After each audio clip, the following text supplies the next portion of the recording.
Necesitamos ayuda rápido, por favor. Hay un niño tosiendo sangre. Estamos en las pistas de baloncesto del pabellón municipal.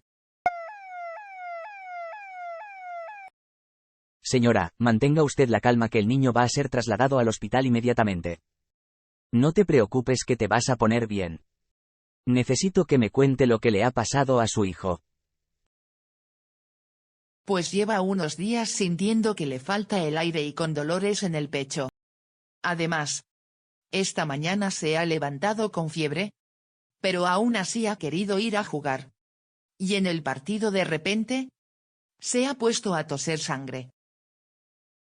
Según los síntomas que me has comentado, podría tener bronquitis o tromboembolismo pulmonar, así que, en cuanto le realicemos las pruebas necesarias, vengo a darle noticias, pero no se preocupe, que su hijo está en las mejores manos.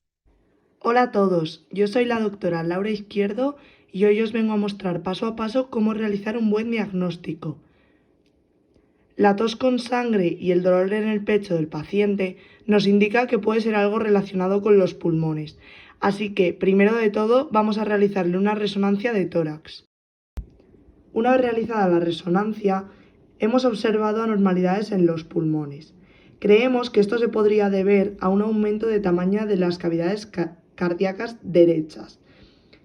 Este aumento de tamaño sería causado por un trombo. Pero para descartar otras enfermedades relacionadas directamente con los pulmones, como podrían ser la fibrosis quística o la bronquitis, vamos a realizar un cultivo de esputo. El cultivo de esputo es una prueba que consiste en buscar bacterias u otros gérmenes que puedan causar infecciones en los pulmones o en las vías respiratorias. Os traigo noticias. Ya tenemos los resultados del cultivo anterior y está todo normal. Esto significa que no se han encontrado bacterias ni hongos dañinos, así que podemos descartar las enfermedades relacionadas con los pulmones, es decir, con una infección de estos como son la fibrosis quística y la bronquitis mencionadas anteriormente. Con los resultados de la resonancia de tórax y tras haber descartado una infección de los pulmones, nos vamos acercando a lo que creíamos al principio, que es un tromboembolismo pulmonar.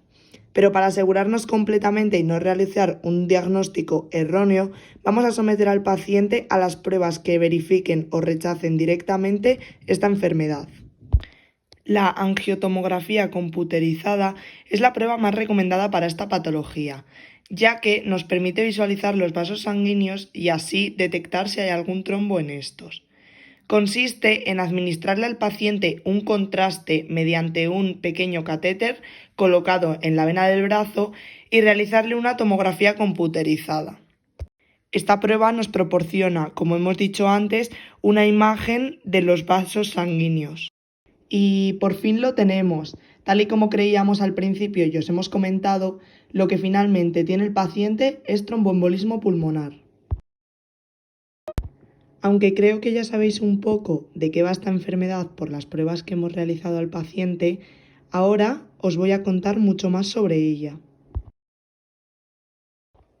El tromboembolismo pulmonar es una condición médica en la cual se produce una oclusión de la arteria pulmonar. La arteria pulmonar es el vaso sanguíneo que lleva la sangre desoxigenada desde el corazón hasta los pulmones para oxigenarla. Esta arteria es ocluida por un trombo que se desprende generalmente del sistema venoso profundo a nivel de los miembros inferiores. Esta enfermedad es la manifestación más grave de la tromboembolia venosa profunda. De hecho, la mitad de los pacientes que padecen esta TVP, que es la segunda enfermedad nombrada, desarrollan tromboembolismo pulmonar y casi siempre asintomáticos. Unos de los factores de riesgo son la aparición de varices, es decir, el éstasis sanguíneo, la hipercoagulabilidad y la lesión endotelial. Los factores que más predisponen a desarrollar tromboembolismo pulmonar son la inmovilización y la cirugía. La cirugía supone un importante factor, sobre todo si ha sido traumatológica, es decir, de rodilla, de cadera, de pelvis o vascular. El perfil de pacientes que debemos tener en mente son pacientes mayores, encamados, con varices y postcirugía traumatológica. La sospecha clínica se establece sobre la base de los síntomas y signos clínicos junto a la presencia o no de factores de riesgo. Ahora os voy a nombrar los síntomas principales de esta enfermedad, pero una persona que tenga esta enfermedad no tiene por qué tener todos los síntomas. Puede padecer algunos, uno solo, u una mezcla de estos y alguno otro. Son los síntomas más comunes que se dan por estadística en las personas que lo padecen, pero no tienen que ser absolutamente todos los que encontremos en nuestros enfermos. Estos síntomas son falta de aliento, el dolor o malestar en el pecho, aumento de la frecuencia cardíaca, tos con sangre, tener una presión arterial muy baja y desmayarte. Nosotros a nuestro paciente le hemos realizado la prueba de la angiotomografía computarizada para identificar esta enfermedad, pero también hay muchas otras. Una de ellas es la gammagrafía, que ahora mismo está en desuso, pero se puede utilizar para personas que, por ejemplo, no se les podía administrar el contraste de la prueba anterior.